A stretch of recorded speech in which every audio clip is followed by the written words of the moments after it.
بسم اللہ الرحمن الرحیم۔ السلام علیکم ورحمۃ اللہ وبرکاتہ۔ محترم ناظرین، تاریخ دانوں نے روایت کیا ہے کہ عمر بن خطاب رضی اللہ تعالیٰ عنہ، جنہیں ان کی سختی اور قوت کے لیے جانا جاتا ہے، ایک دن مدینہ میں لوگوں کے لیے کھانے کے دسترخوان لگا رہے تھے۔ انہوں نے ایک شخص کو بائیں ہاتھ سے کھاتے ہوئے دیکھا تو پیچھے سے آ کر کہا، اے عبداللہ، دائیں ہاتھ سے کھاؤ۔ اس شخص نے جواب دیا، اے عبداللہ، میرا دایاں ہاتھ مصروف ہے۔ حضرت عمر رضی اللہ تعالیٰ عنہ نے دوبارہ یہی بات کہی۔ شخص نے پھر وہی جواب دیا۔ عمر رضی اللہ تعالیٰ عنہ نے پوچھا، اسے کیا مصروفیت ہے؟ تو اس نے جواب دیا، یہ ہاتھ غزوہ موطا میں زخمی ہوا تھا، اب حرکت نہیں کرتا۔ یہ سن کر حضرت عمر رضی اللہ تعالی عنہ اس کے پاس بیٹھ گئے اور رونے لگے اور سوالات کرنے لگے، تجھے وضو کون کراتا ہے؟ تیرے کپڑے کون دھوتا ہے؟ تیرا سر کون دھوتا ہے؟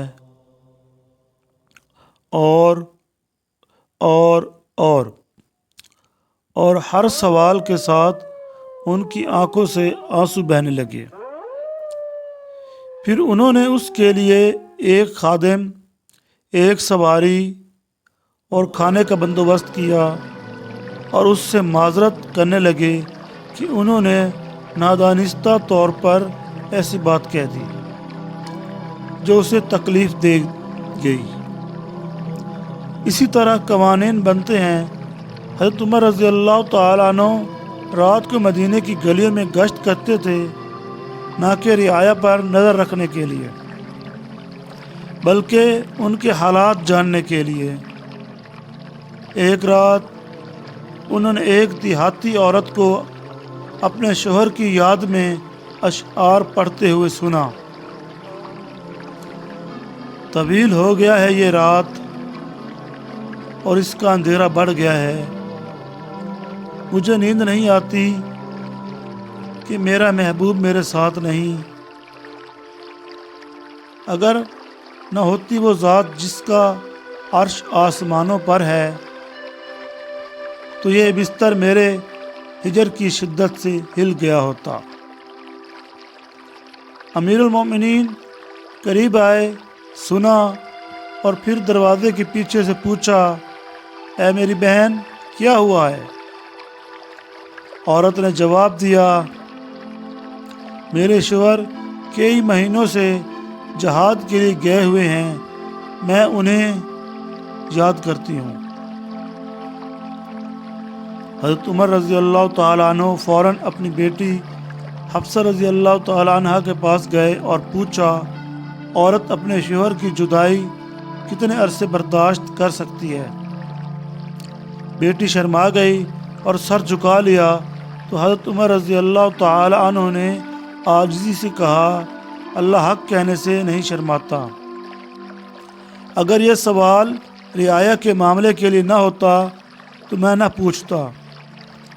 حضرت حفصہ رضی اللہ تعالی عنہ نے جواب دیا، 4، 5 یا 6 مہینے۔ حضرت عمر رضی اللہ تعالیٰ عنہ واپس گئے اور تمام فوجی کمانڈروں کو لکھا، فوجیوں کو 4 ماہ سے زیادہ نہ روکا جائے۔ یوں عورت کے ایک فطری حق کی بنیاد پر ایک قانون بنا۔ یہ قانون ریاست نے نہیں بلکہ معاشرے، ایک دیہاتی عورت اور حفصہ رضی اللہ تعالیٰ عنہ نے تشکیل دیا۔ ریاست نے صرف اسے نافذ کیا۔ اسی طرح عورت کا قانون تشکیل پایا۔ ایک رات حضرت عمر رضی اللہ تعالیٰ عنہ گشت پر تھے تو ایک بچے کی رونے کی آواز سنی۔ قریب گئے اور پوچھا، کیا ہوا بچے کو؟ ماں نے کہا، میں اسے دودھ چھڑوا رہی ہوں، اس لیے رو رہا ہے۔ ظاہر ہے یہ عام بات تھی، لیکن حضرت عمر رضی اللہ تعالی عنہ نے اس سے بات چیت کی۔ معلوم ہوا کہ وہ عورت صرف اس لیے بچے کو وقت سے پہلے دودھ چھڑا رہی ہے تاکہ بیت المال سے ملنے والے 100 درہم حاصل کر سکے، جو صرف دودھ چھڑانے کے بعد دیے جاتے تھے۔ حضرت عمر رضی اللہ تعالیٰ عنہ گھر واپس گئے، مگر نیند نہ آئی۔ اس بچے کی سسکیوں نے دل کو جھنجھوڑ دیا تھا۔ انہوں نے فوراً حکم جاری کیا، بچے کو پیدائش کے وقت ہی سے 100 درہم دیے جائیں، نہ کہ دودھ چھڑانے کے بعد۔ یوں بچوں کے لیے قانون بنا جو ان کی مناسب غذا اور صحت کا ضامن بن گیا۔ اگر حضرت عمر رضی اللہ تعالیٰ عنہ اس عورت سے گفتگو نہ کرتے تو یہ قانون نہ بنتا۔ یوں بچے کا قانون بھی تشکیل پایا۔ حضرت عمر رضی اللہ تعالیٰ عنہ کو اپنے بھائی زید سے محبت تھی، جو حروب ارتداد میں شہید ہو گئے تھے۔ ایک دن بازار میں حضرت عمر رضی اللہ تعالیٰ عنہ کی ملاقات زید کے قاتل سے ہوئی، جو اب مسلمان ہو چکا تھا۔ حضرت عمر رضی اللہ تعالی عنہ نے غصے سے کہا، اللہ کی قسم، میں تجھ سے اتنی نفرت کرتا ہوں جتنا زمین بہتے ہوئے خون سے کرتی ہے۔ اعرابی نے پوچھا، کیا اس نفرت سے میرے حقوق متاثر ہوں گے؟ اے امیر المؤمنین، حضرت عمر رضی اللہ تعالی عنہ نے کہا، نہیں۔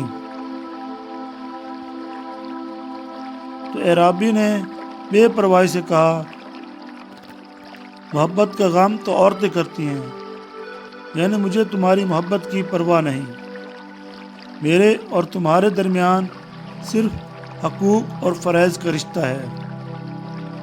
حضرت عمر رضی اللہ تعالی عنہ نے غصے کے باوجود نہ اسے جیل بھیجا نہ سزا دی، اس کی آزادی رائے کا احترام کیا۔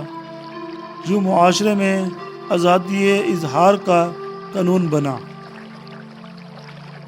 ایک عورت نے ایک جمعے کے خطبے کے دوران کہا، اے عمر، تم غلطی پر ہو۔ یہ اس وقت ہوا جب حضرت عمر رضی اللہ تعالی عنہ نے مہر کی حد مقرر کرنے کا قانون تجویز کیا۔ وہ عورت عام تھی، مگر اس کی دلیل درست تھی۔ حضرت عمر رضی اللہ تعالی عنہ نے نہ اسے گرفتار کیا، نہ سزا دی، نہ شرمندہ کیا، بلکہ علی الاعلان کہا، عمر غلطی پر تھا اور عورت نے درست کہا، اور اس قانون کو واپس لے لیا۔ یوں مہر کی مقدار کا فیصلہ معاشرے پر چھوڑ دیا گیا۔ یوں قوانین بنتے ہیں معاشرے کی ضرورت، خواہش، روایت اور فطری تقاضوں سے۔ قانون نہ ایوان اقتدار میں بنتے ہیں، نہ محلات میں، بلکہ لوگوں کی نبض پر ہاتھ رکھ کر، ان کے حالات سن کر، ان سے سیکھ کر۔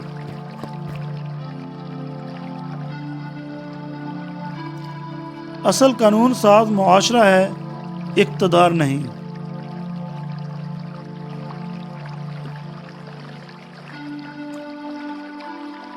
رضی اللہ تعالی عنہ۔ اس طرح کی مزید معلوماتی اور ایمان افروز ویڈیو دیکھنے کے لیے عقیل اسلامک ڈیسک چینل کو سبسکرائب ضرور کر لیں۔